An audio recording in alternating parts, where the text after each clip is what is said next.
If you've been thinking about wanting to start a podcast but not sure where to get started, I have some news for you. If you haven't heard about Anchor, it's the easiest way to make a podcast. Let me explain.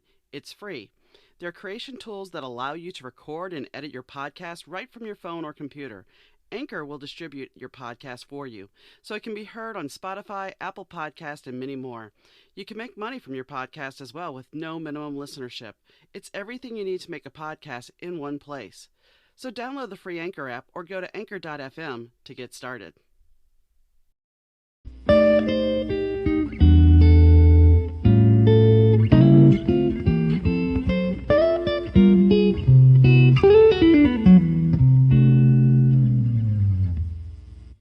Hi gang, Donna here. Today I am sitting down with Christopher Earnshaw, who is a 33rd Freemason who has resided in Tokyo, Japan for the last 30 plus years. He is an author of 12 books on such topics as pharmaceuticals, tarot, Japanese art, Freemasonry, and neuroscience. He also is a cellist, a cordon bleu licensed cook, and has a BA in Chinese and Japanese and a PhD in neuroscience. Today we'll be discussing his choice to join the Freemasons and if it was better to have joined or not. So let me welcome Chris to the podcast. Hi, Chris. Hi, good morning. How are you doing? It's evening here, but that's okay. It's morning over there. So, you've lived in Japan for 33 years. Where are you originally from? From the UK, London. Okay. Yes. What made you decide to move to Japan? So originally I came out here to study Japanese. I had a place at Cambridge University, but at high school, my grades weren't so strong. And so in England, the university system is quite strict because it's a free education. If you don't meet the grade every year, they throw you out. And so having had a very poor, not poor, but mediocre high school experience, I decided to come to Japan, get a grounding in Japanese before studying the same subject at university. Interesting. I actually interviewed a girl who at 16 here in the United States decided to quit school, get her GED, and go to the UK to go to college. So because she wanted to not so much learn in a different area, she just wanted to learn with more mature people, so she thought. So it was. She's like, I realized it wasn't the case, but at the time. So what made you get into the Freemasonry then? So it's sort of like in the family. My father and grandfather and also my great-grandfather had all been members. They didn't really talk to me much about it, but I knew that they were. And there was one occasion which I was really surprised. My grandfather was staying with us at home because he was ill. And so we put him in a spare bedroom. And then one evening, the speaker from the House of Commons, who's rather like Mitch O'Connor, I suppose, came and visited us to see how our grandfather was doing. Wow. And I thought, I was really surprised. And it seems obviously they were in the same lodge. And I thought that left a really strong impression on me. So when I had the time and the right connections, then I applied. I imagine that would leave a heck of an impression on a young man.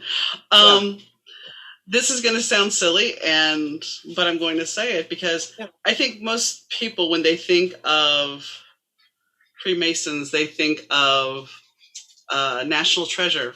I'm sure you're familiar with that movie. Yep. Yes, I am. Because we don't really know a lot. It's always been a secret society. So why don't you enlighten us a little bit about what actually the Freemasons are? Well, it has changed, as you say, nowadays. It's pivoted, to use modern jargon. But at present time, it's one of the largest international charities. And we do a lot of charitable work. We collect money from not just from our members, but from doing events like small events at a local level, like raffles or parties. And at a higher level, we sell books and documentation and collectibles and things like that. So we collect money from various areas, and it allows us to offer, for example, it's not one organization, so it's a little bit, it's not like saying Procter and Gamble, you know. Okay. You've got Procter and Gamble UK and Procter and Gamble.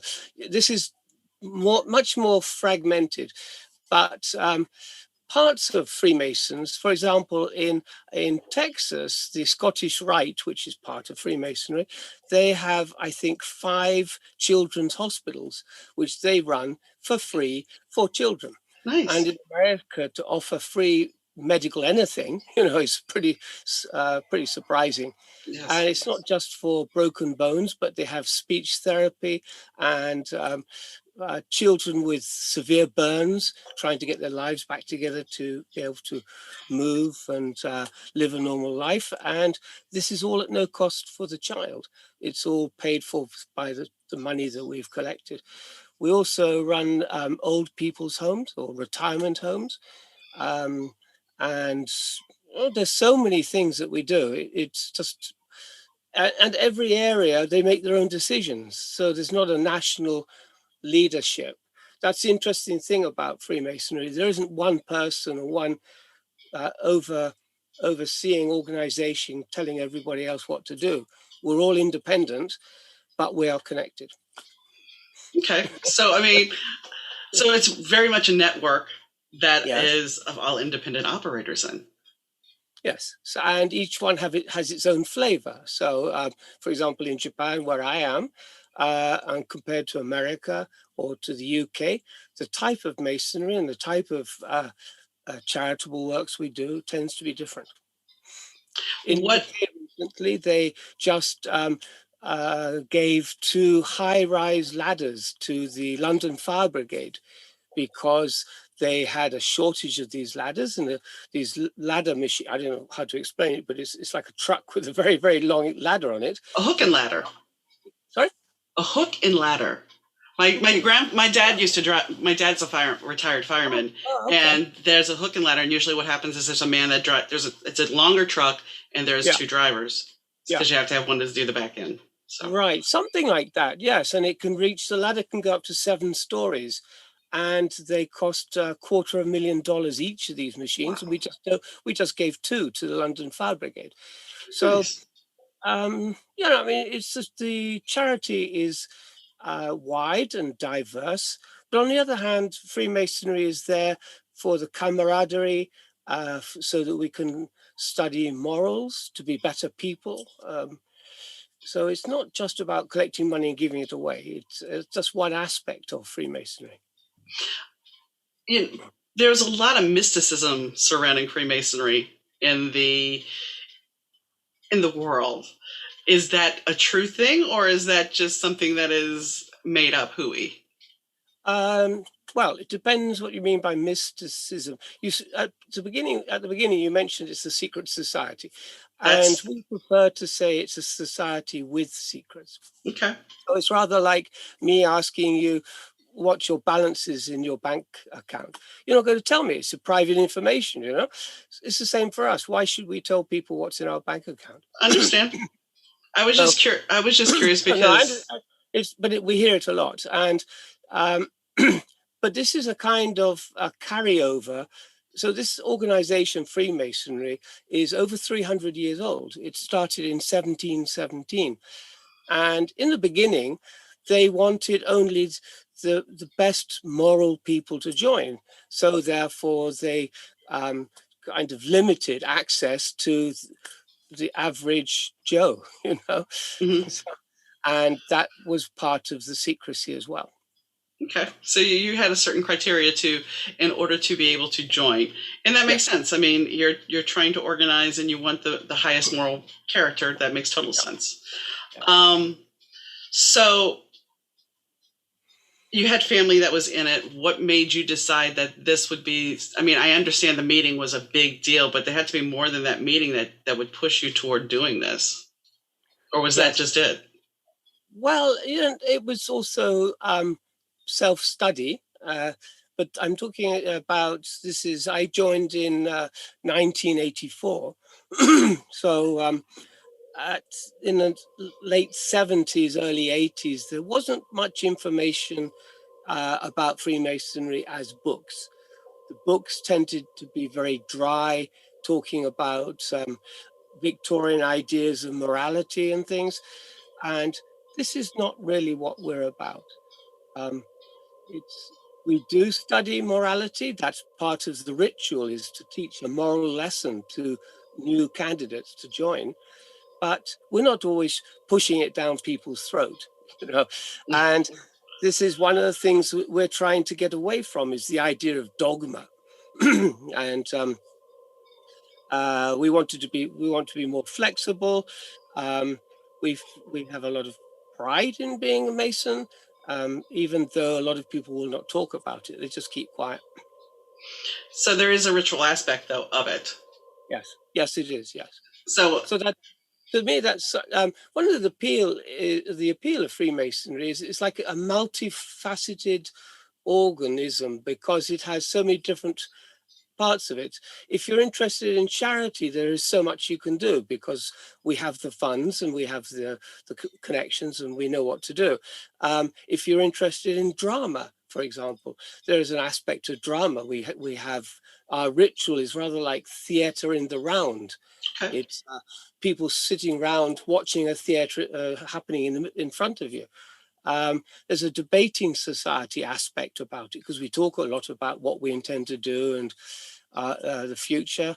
And then there's the aspect of a kind of spirituality as well, which is, to me, is very important. And I think that's actually part of modern Freemasonry that has been lost, is the spiritual aspect. And that's what I write about in my books. That's what I was going to mention. I noticed that you had a book about tarot as well as dowsing. And what is your experience with those? Well, I started off studying tarot because I had a meeting with a tarot reader, and his reading was just so mind-blowing for me, as somebody who had no experience in the air quotes occult. I was just a businessman, and I had, at that time, I hadn't joined Freemasonry. And so I met this tarot reader, and I thought, where did you get this knowledge from? It just comes to you. I read tarot. That's why I asked. Yeah. And so I have a scientific bent. And so I decided to study the tarot and see what it's all about. And I became a tarot master myself, and I've published my own cards as well as book. Nice. Called the Tarot of the Revelation. I saw that. What is your take, since you've studied and you also have the science bend to it? Where do you think the information comes from? It's to do with our mind, because our mind is at one level is a type of receiver, and it receives information. So we think we live with 5 senses, but it's the 6th and 7th sense which is really more important. So our mind is receiving information all the time, but we tend to block out information that we see as being not relevant or trivial or something like that, and we focus on things that we can touch and smell. But in reality, we're receiving information all the time, and people who are psychically guided are the people who actually sit and listen to this information, and they are open to receiving it. I tend to write books that way. I also read cards. So the 7th sense, I mean, the 6th sense we talk about. What is the 7th sense? How do you describe the 7th sense? 7th sense is this gift we've been given by the universe, which connects all our consciousnesses together. Consciousnesses together. It's a big, difficult word in English. Consciousnesses together. And so I studied Edgar Cayce. I went to his university. I did my master's at Edgar Cayce's university. And he gives this image of a bridge. So we're all like the pillars in the bridge. We are standing one side by side by side, and the water is our subconscious going underneath us, and we're standing in the subconscious. But at a higher level, we're all connected. The one arch connects to the other arch, connects to the other arch, and information is crossing over the top like cars and trucks and things. And we tend to focus downwards rather than focusing upwards. I wish my husband was still alive, because my husband, since the first day, I read for him before we got together as friends, and I told him some blonde was going to come in and rock his world and turn it completely upside down. And a year later, we were together. But he would always ask the question of, "How do you know?" And it's like, you just do. Yeah. But Yes. I tell people all the time, I'm like, "You're intuitive." They're like, "No, I'm not." I'm like, "Yes, you are. Everybody is connected." It's a simple. Say what you want about Star Wars. I don't know where you feel about that, but if you actually dumb down to the principle of Star Wars in the first 3 movies with the Force connects us and binds us together. It's talking about the very same thing. Yeah. It's just people don't look at it that way. And the most exciting thing about the Force is that we have the ability to manipulate the Force. Yes. We're able to manifest things and change our lives according to our wishes if we know how to do it correctly. And that's the thing. We get caught up in fear, and we trip ourselves up, and we block ourselves from being able to manifest things. Exactly. I've manifested a lot of things in my life, and some of my friends nicknamed me Manifesting Girl at one point. But I realized when you start bringing in fear and whatnot, you start attracting that. And then everything goes sideways, and you're like, okay. But you have to be, I told somebody this yesterday, you have to be in a very balanced place and not in a place of panic or fear when you're manifesting. Yes. Yes. So you can also manifest what you fear most. Yeah.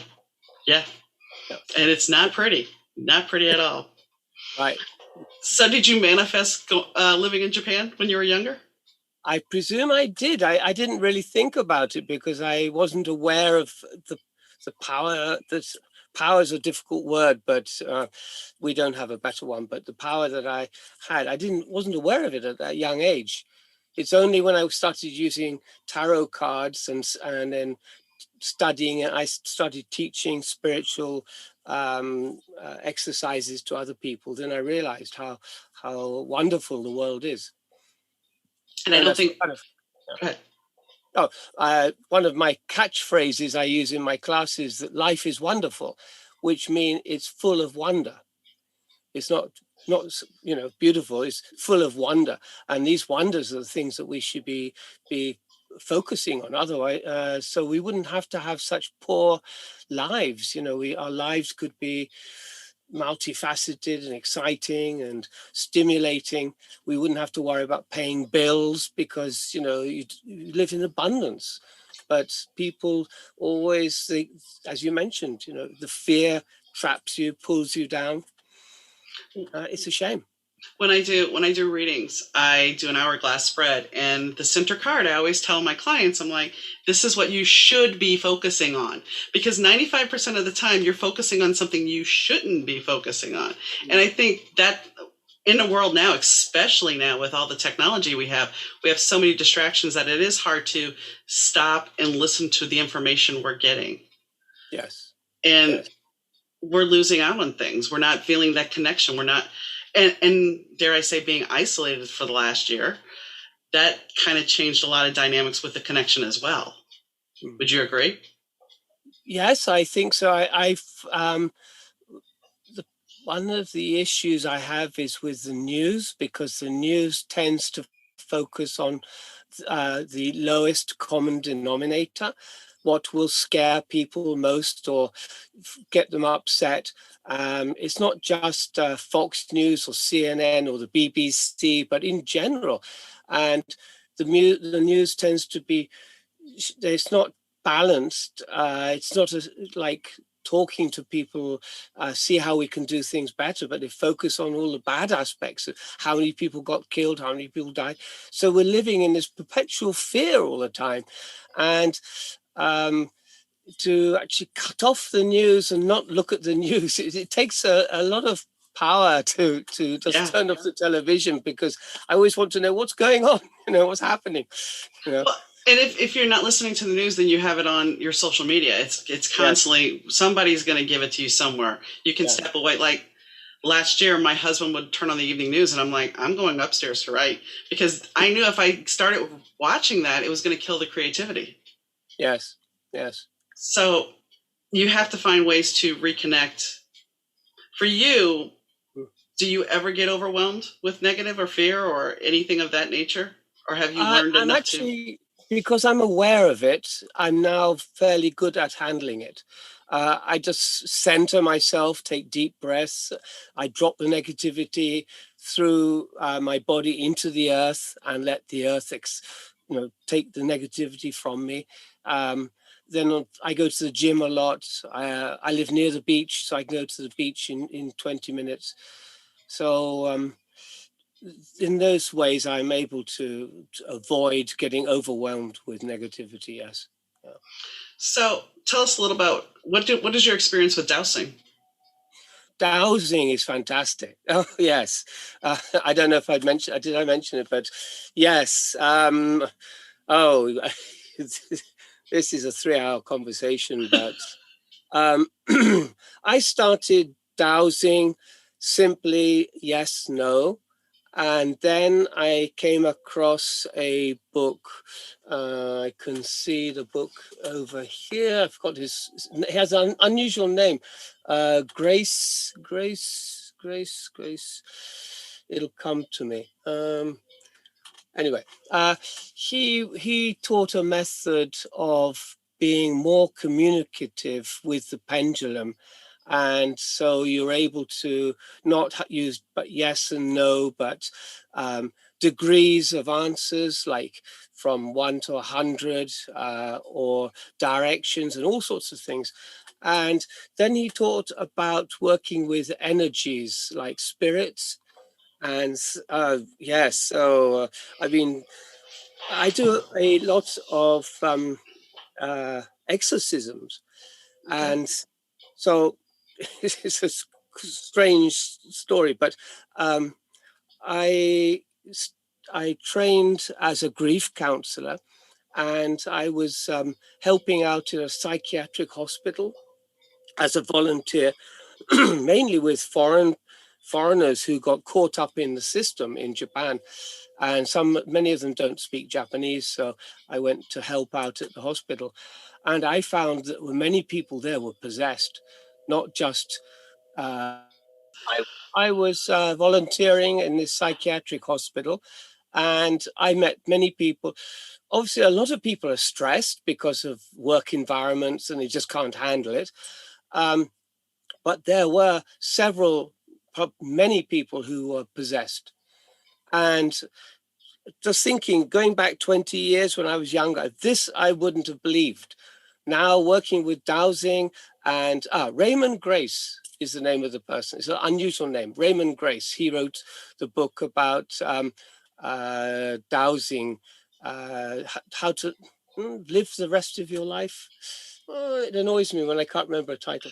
Anyway, yes, so I've been practicing, and now people start to come to me for exorcisms as well.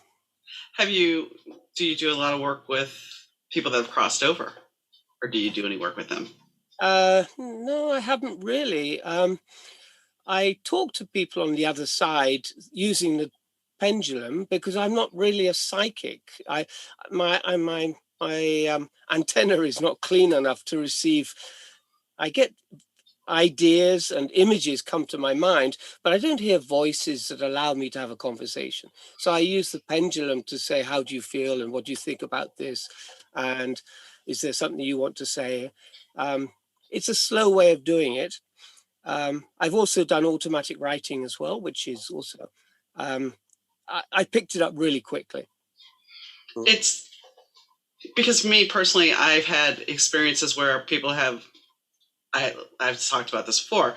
I'm a reluctant medium because I was working a house party doing tarot, and this girl's dad wanted to come through, and I'm like, well, he wants to talk to you, and he says you can do this, and she's like, no, I can't. I'm like, yeah, you can. No, all right, give me your hands. So I did it, and he came through, and it was like I've been at other events where people just pop in. I'm like, great. Yeah.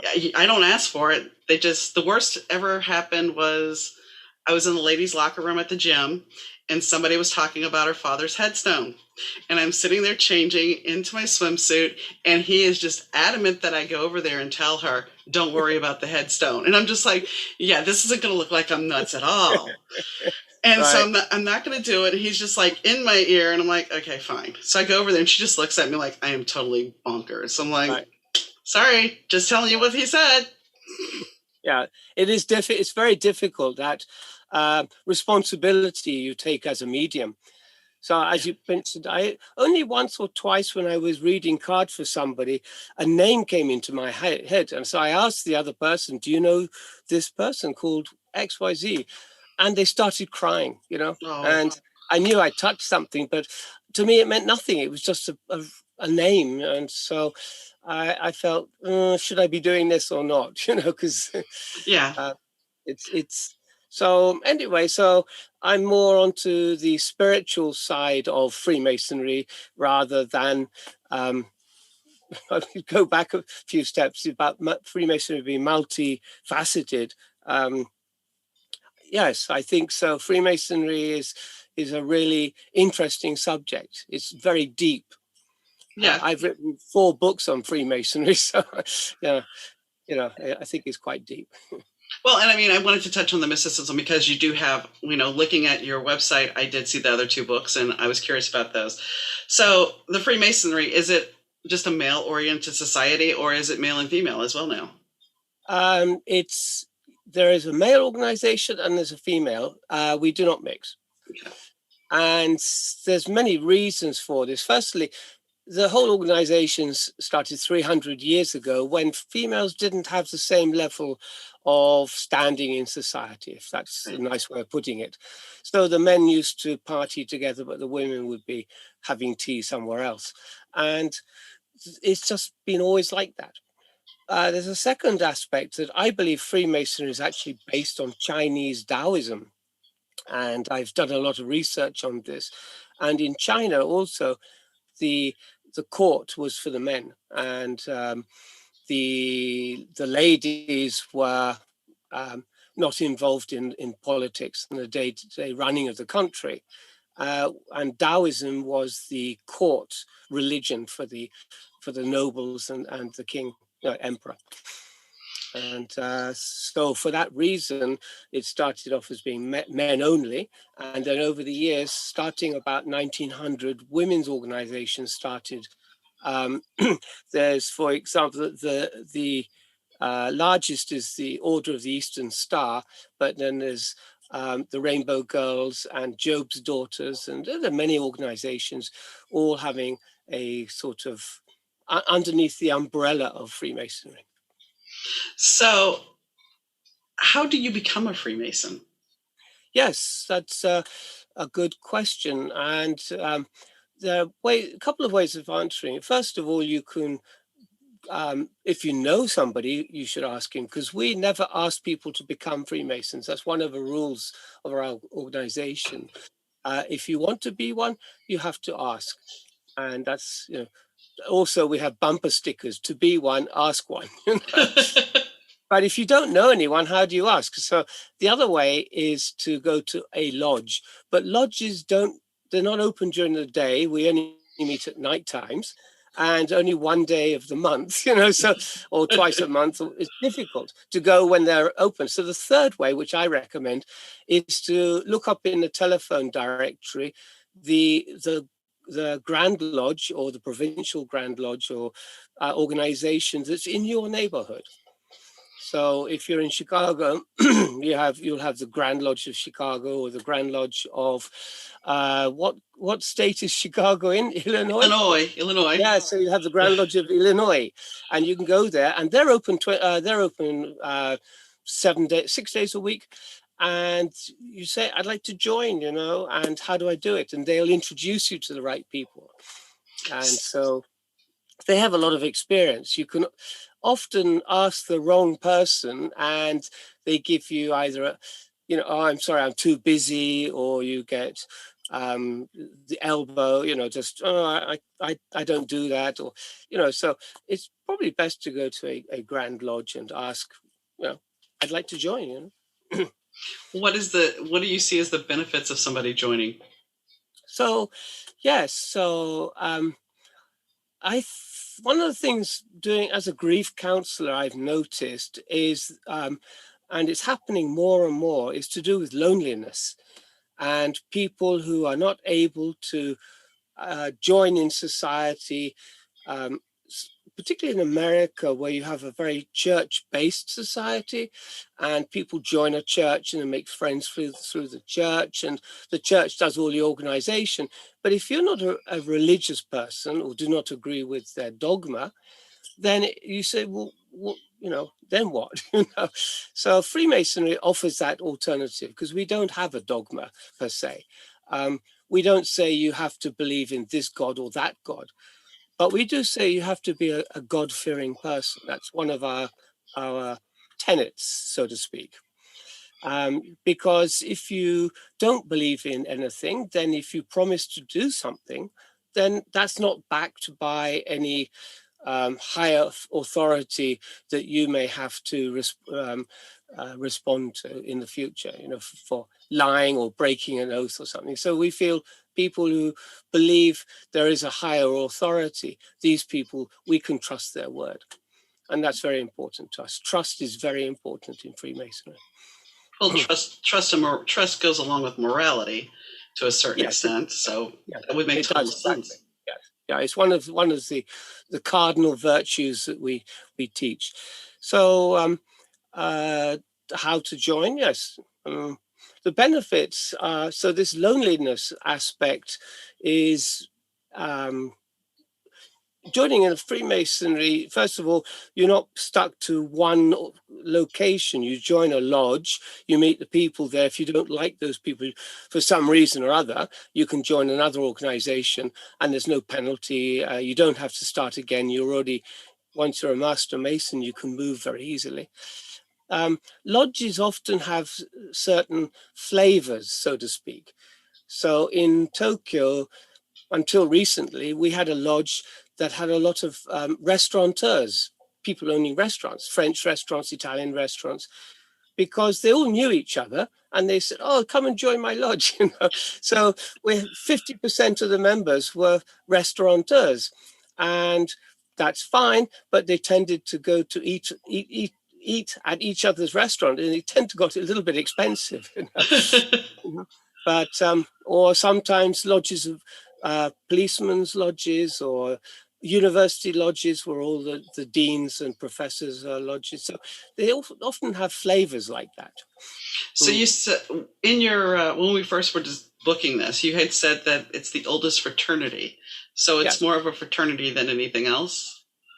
Well, fraternity, yes. I mean, it's not in the traditional. The Phi Kappa Beta Greek letter fraternity who just go drinking, and then they get beautiful rings that they share. Ours is much more deep because we want to study the truth of the world, how the world works. Freemasonry's got different levels to it. So there's the level that everybody knows, the 3 rituals, but underneath that, there's another teaching that's hidden teaching, so to speak. And that's what I write about extensively in my books. Have you had a lot of interest in your books? They sell. They sell. I mean, they're not bestsellers, but I have a lot of Zoom podcasts with other lodges and Grand Lodges, and I talk to them about so modern Freemasonry is very different from Freemasonry 300 years ago. The objectives have changed. We're now an international charity. Previously, in the 1700s, the charity, they didn't care of people suffering. That's not their problem. Their problem was survival, They wanted to become something, and there weren't very many salaried jobs. It was piecemeal. You did something, you got paid.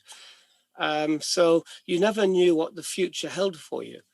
And so in those days, you were reliant on a trickle down economics from the king. The Yeah. king would give money to the aristocrats or to the nobility, and then they would hire somebody to build a house. Then they need an architect. Then they need people to build, or hire somebody to paint pictures, and they look for artists. So there are always all these one-off jobs, and that was their life.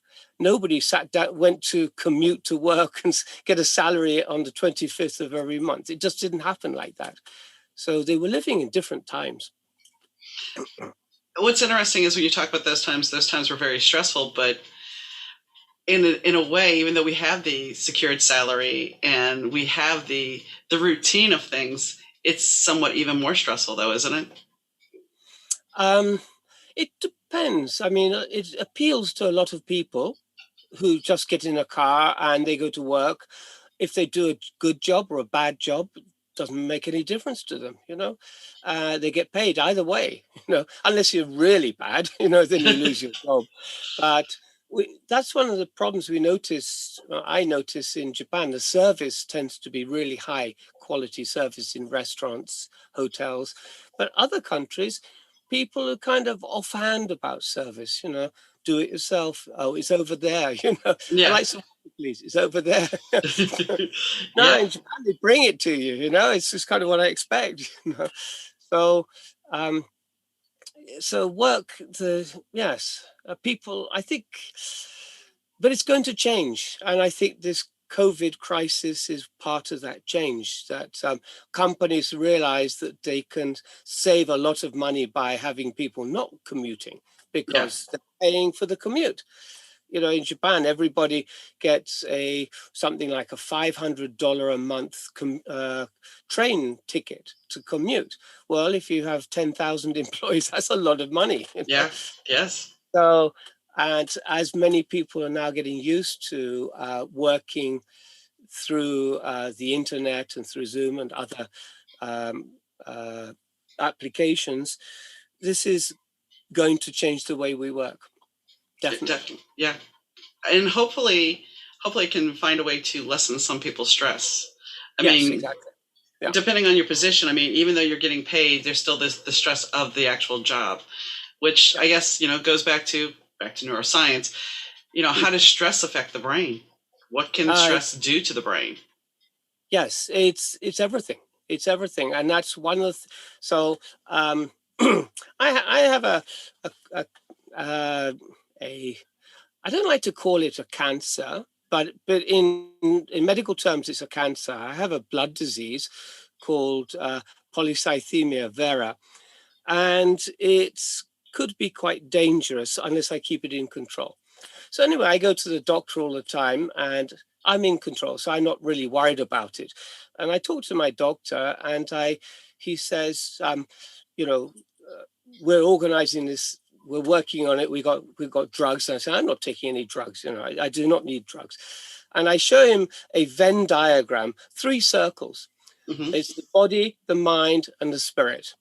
And as a doctor, you could only consult me on the body, but the spirit and the mind are up to me. You know, Yeah. and this is what it's the spirit that alters the mind, and the mind produces a reaction in the physical body, and that's how we get sick. And so we all inside us have a biome. It's a kind of internal life of all these bacteria, parasites, viruses. They're always there. They've always been there. If you have a weak body, or if you believe you're going to get sick, this is what will happen. You will start to get sick. So if we believe that we are healthy, and if you work at it, you can overcome sickness quite easily. Probably 80% of sickness is uh, due to stress or a form of thinking, you know, negative thinking. So you definitely believe in the power of healing, or the power of healing Yes, with the exactly. brain. And so when somebody, if you meet a healer, often they're just switching on something that you believed anyway. You're just getting confirmation or a second opinion from somebody else who's healing you, but they're just helping you on the way to move you that step forward. Um, so like chi energy or the Reiki energy, you know, that you receive for somebody, you already have that inside you, but you just get that extra boost that starts the whole process going. When I've gotten massaged, and not a lot of people have been able to say that they've seen this, when somebody's working on me, especially around my head, I can see colors, and it's like my lava lamp.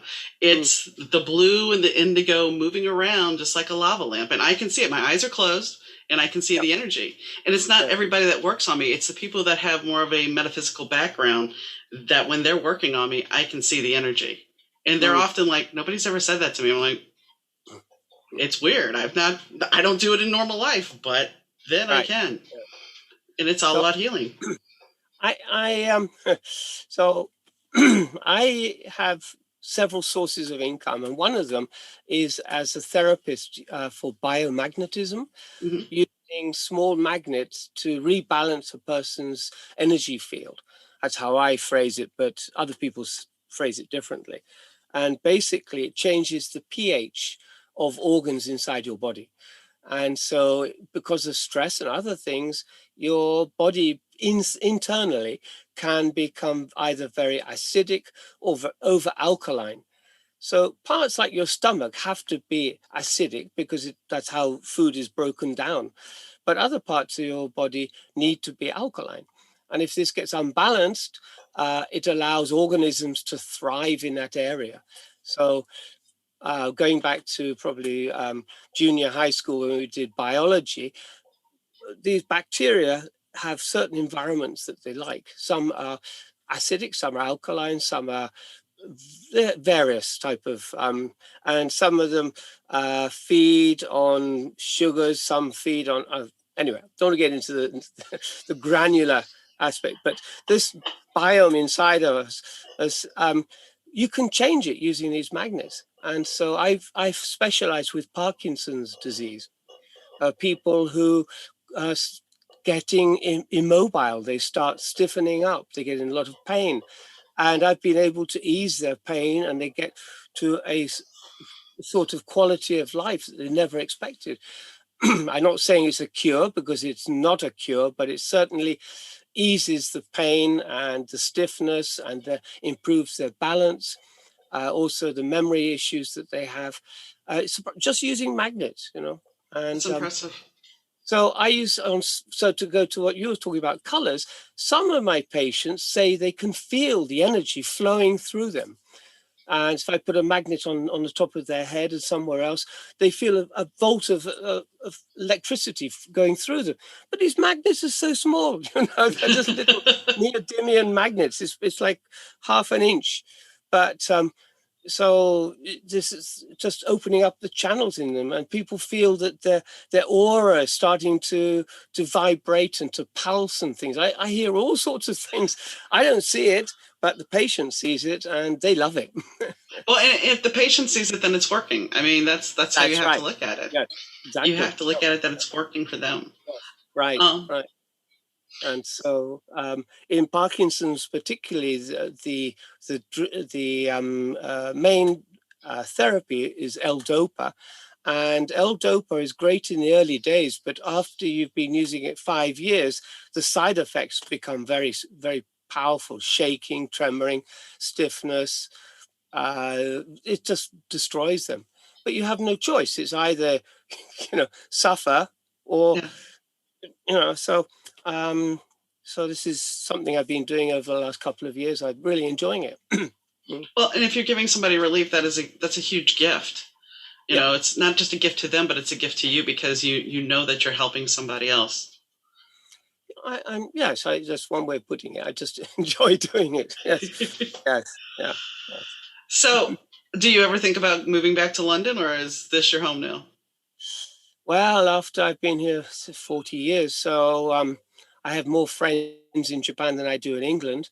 And my parents and family have mostly passed over to the happy hunting grounds.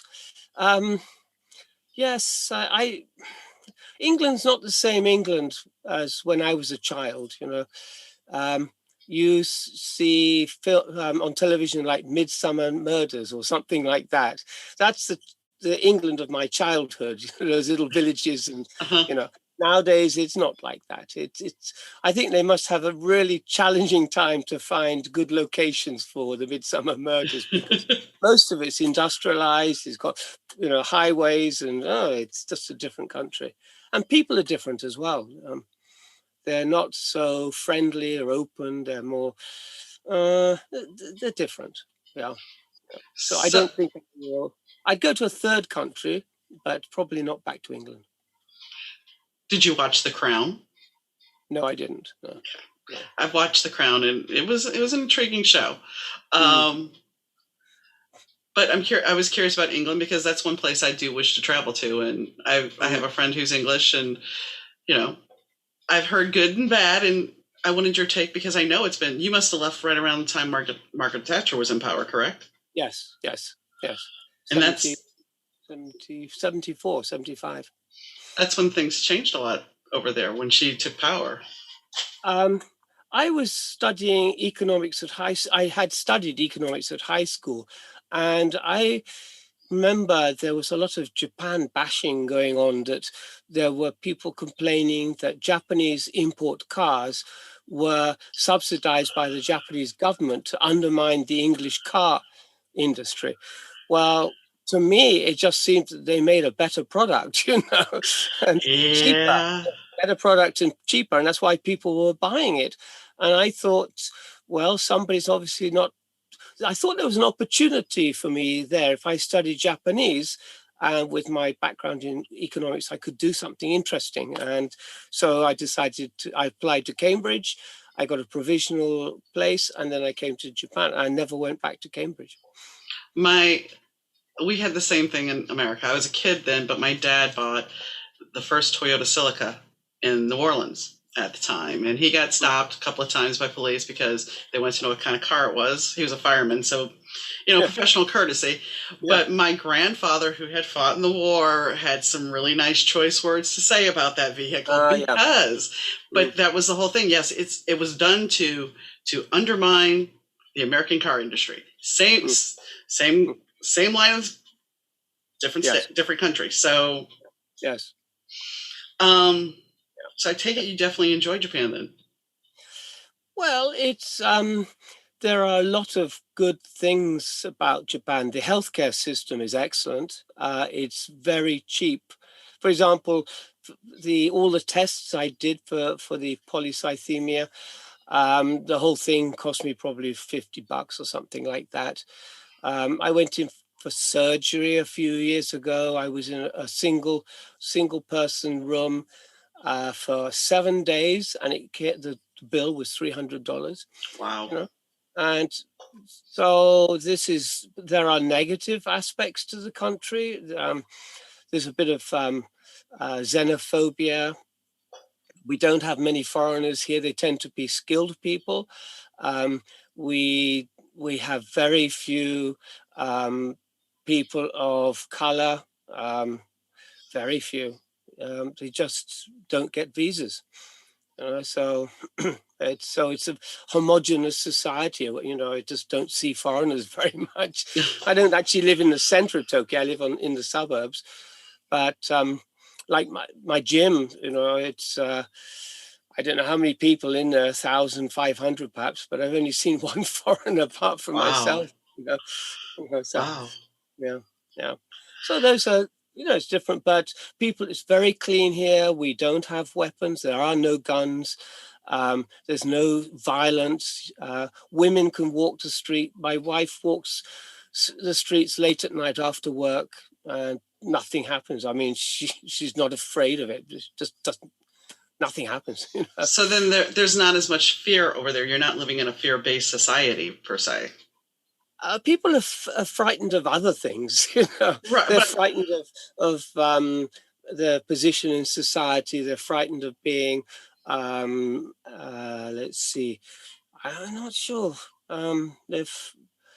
it's a different type of fear, I've noticed. It's not like in America where now, if you go to the grocery store, somebody might have a gun and might yeah, get upset.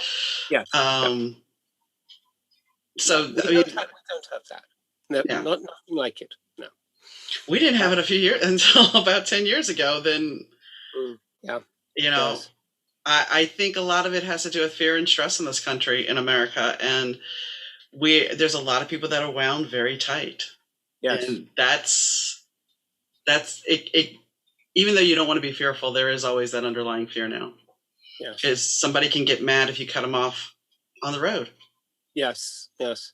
And that's one of the negative things about the media, because they're just fanning this. Mm-hmm. They're not trying to play it down. They're just trying to play it up, because that's where the ratings come from. High ratings sells advertising space.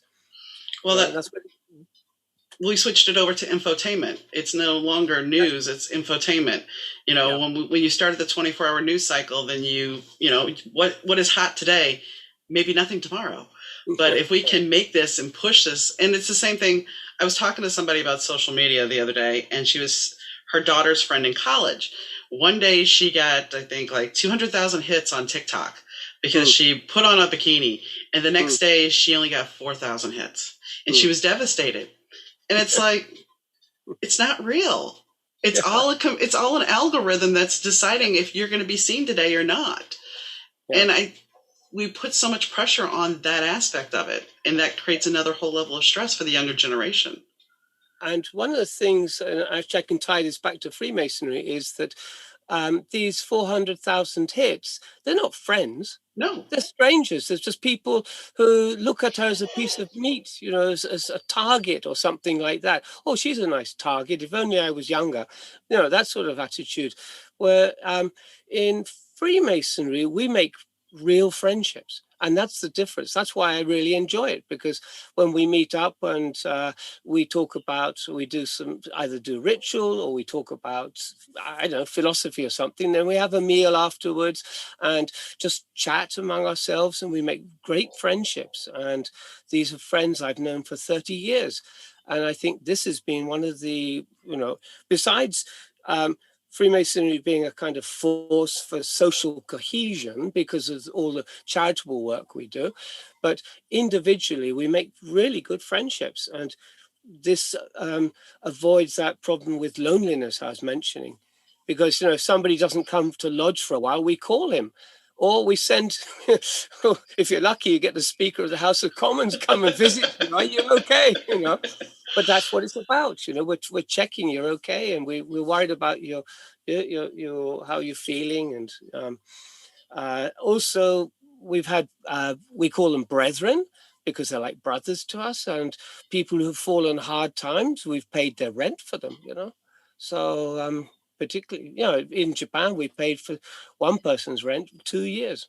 Nice, very nice. Yeah. I mean, for me, COVID has been a different experience because I started out COVID with my husband, and in June of last year, he passed. And the rituals that you would do for somebody passing, what he wanted was a party. Haven't been able to do it. And we're coming up on a year, but within that year, I had to learn how to go from being a couple to being by myself. And I have friends that I talk to all the time. But with COVID, you are more isolated because you can't necessarily go out and reconnect with somebody. I mean, some of my friends were like, I don't care, come on over. So I did. And now, and this I'm going to state publicly, and I'm most likely to get blasted for this, I can't take the vaccine. My doctor has said because of my allergies and my autoimmune problems, she doesn't want me taking the vaccine for at least 6 months to a year. Which means I have the same situation. Yes. So I'm not a denier. I worked in the pharmaceutical industry for 20 some years, and I was on the marketing team that introduced a vaccine from Merck Sharp and Dohme into Japan. Mm-hmm. It was a vaccine for pneumonia. And I have an underlying asthma issue. Mm-hmm. And so I used to get pneumonia all the time.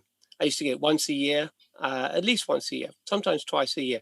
So when the pneumonia vaccine came available, I signed up for it. And it's a 23 valent. So we talk a lot about valence now. With COVID, you got the Indian valent, you got the English valent, but the pneumonia vaccine had 23 different Wow. instructions. And so I thought, there's nothing going to get me. So I had the inoculation. 6 months later, I got pneumonia. I thought, shit. So I went and saw my doctor, and he said, "Oh, you're unlucky. You got the 24th valent." How's that help me? So, you know, when you work for the industry, it's very difficult, because you believe in what you're doing. Yeah. Because in the big picture, pharmaceuticals is a good thing, but there's a lot of strange, not really good things going on in pharmaceuticals. If all the companies joined forces, whole world would be healthy. But because they're competing against each other, Right. they and particularly with doctors, and don't use his vaccine, use mine. Yeah. That's not good for the whole world. For individual company, yes, but not for the whole world. Well, the thyroid medication that I was on has been available for over 100 years. But another pharmaceutical company said, oh, wait, it's a biologic, so it has to be approved as a biologic. So guess what? We're going to pull it completely off the market. I can't take anything else. I have to go now to a specialized pharmacy to have it made. But, back to the vaccines, I am not an anti-vaxxer. I believe in vaccines. It's just my doctor's like, so for the next 6 months to a year, you're going to have to keep wearing your mask and gloves if necessary. And I'm like, okay. So, and I don't think we all look at those pictures. It's like everybody wants the vaccine, but unfortunately for some of us like yourself, you can't necessarily take it. And that's an unfortunate thing, because then we're still stuck living in this limbo land. Yes. Unfortunately, Japan really didn't introduce any severe measures, and now we're paying for it. We're in the fourth wave now. Wow. And the numbers are really quite high, and it may even bring down the Olympics. Really? We're talking, everybody's the Japanese, 60% of the Japanese population do not want the Olympics. They think it's too dangerous. I can see that. I mean, over here in America, everybody's like, I can't wait to go do this. I can't wait to go. And I'm just sitting here going, mm-mm. I'm just going to sit here and wait and mind my P's and Q's. I let's go out to eat. Nope, not going to do it, because if I got to take off my mask, what's the point? So I understand where you're at. I understand where I'm at. And it's hard, because telling your friends, it's a big deal, because immediately, especially over here, they're like, oh, you must be an anti-vaxxer. No, it's not. It's the fact that I can't. No. Per my doctor. So yes, it's a individual choice. That's the way it should be. Yeah. So I didn't mean to get off on topic on that. So if you had something to say about the Freemasons for the younger generation, how would you recommend it? Yes, we're seeing a lot of growth in younger generation, particularly in the UK. We've noticed a lot of younger people wanting to join what we call the craft. It's a craft. It's like we're building something. And I would suggest that they read about it before they make any decisions, because it's not for everybody. It's you have to study some things that you may think a little bit strange, because our ritual's based on something that happened 300 years ago, and we haven't changed it. We're still using the same words. The words are very strange. The story is very strange. It's to do with building King Solomon's temple. Therefore, we have to be some sort of subversive Jewish organization. No, it's just King Solomon's temple, But people misunderstand what they don't. Cornelius Agrippa, the theologian and occultist, in one of his books, he said that dogs bark at what they don't understand. And it's so true. It's very true. I mean, I have friends that are Wiccan, and they have 3 rules they follow. Very simple, but they do rituals, and it's not. I think rituals, if you really look at it, the church does a ritual. It's just it's the way it's named and presented that like you said, if somebody doesn't understand something, then they're going to knock it. Particularly the church has authority. See, that's the problem. It's recognized by the government, particularly England, the Church of England.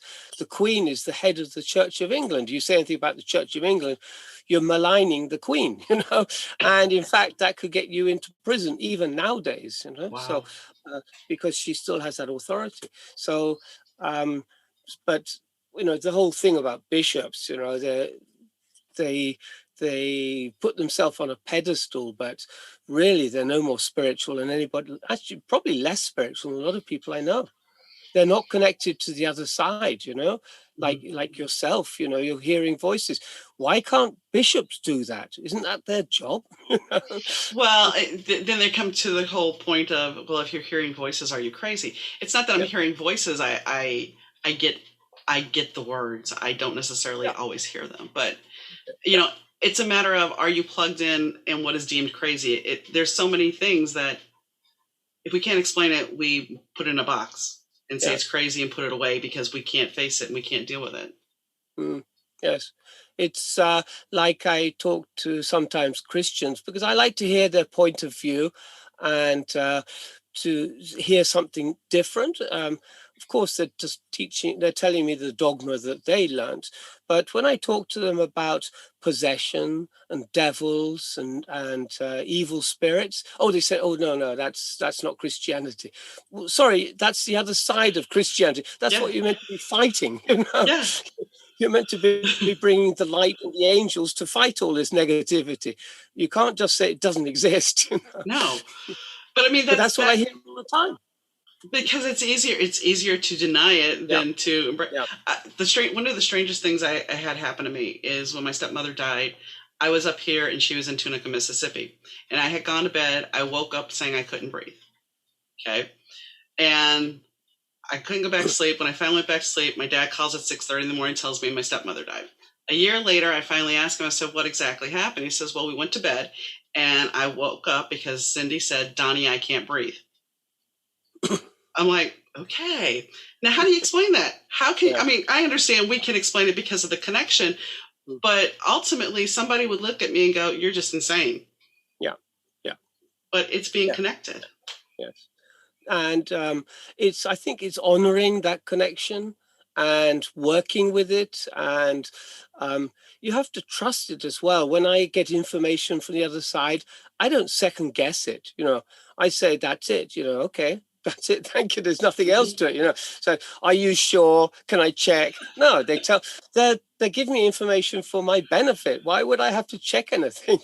Yeah. So particularly with dowsing, and so you mentioned that dowsing's awesome, absolutely awesome. Yeah, Do so you ever simple. do you ever worry? Because I mean, with me with a pendulum, it's like I don't always trust the pendulum because I feel like sometimes maybe my hand's shaking or maybe there's a wind blowing. The air conditioner comes on. How do you feel comfortable enough to know that that is true and not questionable? The movement of the pendulum is so strong. In my case, if you, I mentioned I forgot his name, Raymond Grace. He has a video when he picks up the pendulum. It's like it's about to take off. Okay. It's just spinning around so fast.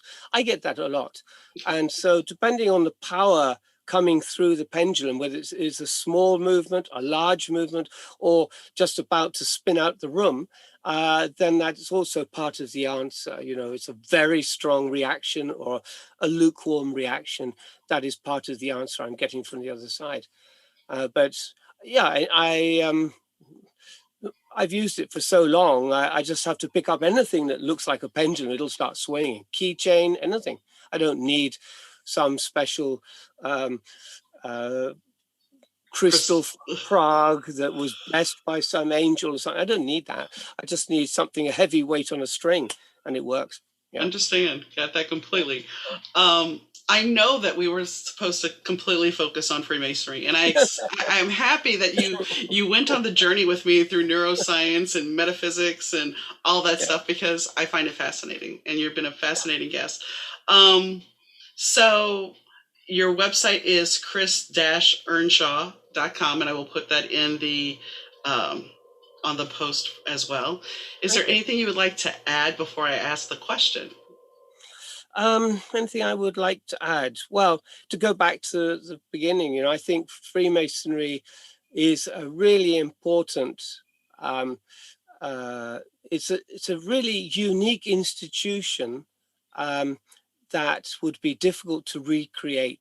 People have tried to do it, but the original is just so fascinating for me. And I've met I think in my address book, 80% of the people in my address book are all Freemasons, and they're just people who have similar, like I'm talking with you. We all talk about the same things. We talk about Bible, the religion, the truth in the Bible. There's as a verse in Matthew we call the zombie verse. Who knows about it? It's where the dead come out of the grave and they start to celebrate in the street. What's all that about? But that's in Matthew. It's one of the gospels. You ask a bishop, they say, "Oh, it's a mistake." So they're all trying to fluff around it, but he actually says the dead got out of the graves and started to parade in the streets. So all these sort of things. This is what we talk about. And just. So we are combating charities and social issues, children's hospitals, and reading issues and inequality, and we have no barriers. We have a female Freemason and we have a male Freemason organization. Sometimes we meet, but normally we don't. But we don't have any barrier according to people's race or religion, which makes us really unique. It's very difficult for a person like me to walk into a synagogue, and just sit there and listen. I mean, Yeah. just too difficult. But we have Zoroastrians, we have people of all sorts of faiths in Freemasonry, and all ages and all classes. If that word still exists, I don't know. And races. Well, we just have a great milieu, and it's been a wonderful journey for me, and yeah, I've enjoyed it a lot, yes. Now that you brought the Bible verse, I have one more question for you. So Oh, sorry. Tarot of the Revelation. Yes. What can you tell me about that? Well, as I mentioned earlier, I studied at Edgar Casey's. He set up a university called Atlantic University, and I did my master's there.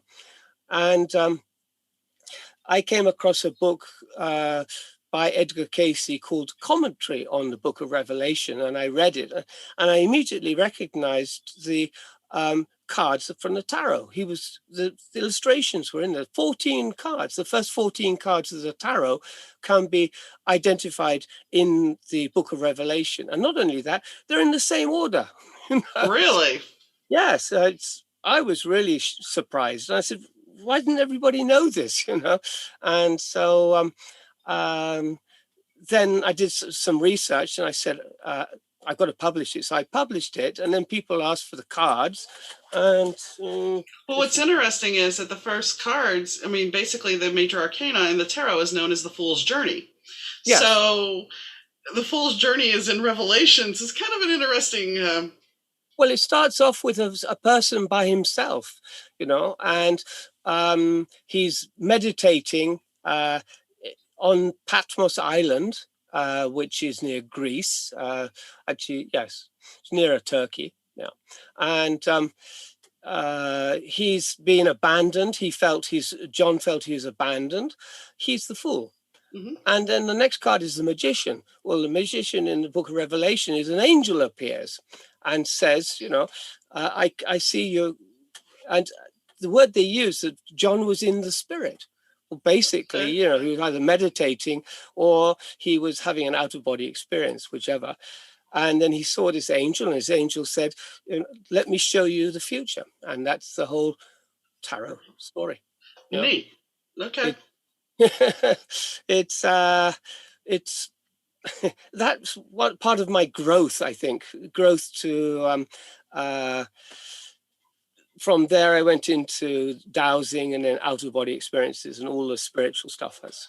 Well, I think I always find it fascinating is because when I read cards, we actually had somebody, we worked at a festival in a smaller town, and they actually protested. And they blessed the gym before we went, and then they blessed the gym after we left. And they were trying, God versus demons. Here, have a bottle of water if you don't go in. But I always find it interesting that they're like, well, that's the devil. And I'm like, but the Pope read cards at one point, and, now you're telling me this is in Revelation, which I did not know. So this book, I don't know if you can see it, Meditations on the Tarot, was written by a Roman Catholic cardinal. Yeah, and it's a great book about the occult. And there's a picture of this book on one of the Pope's desk. He's reading it. Pope John II. I'm not sure, but it's a picture of this book on his desk. So nice. Nice. So now that I've digressed a little bit, I apologize. I guess I will pose the question. So was it better to have joined the Freemason than not? I think I know the answer, but in my case, yes. I don't think it's for everybody, but definitely a resounding yes. Well, I thank you for going on this journey with me, Chris. I appreciate you very much, and I'm sure my listeners and my viewers will enjoy this little podcast. So thank you so much. Yeah, thank you, Donna. Have a good day. And stay safe. You too.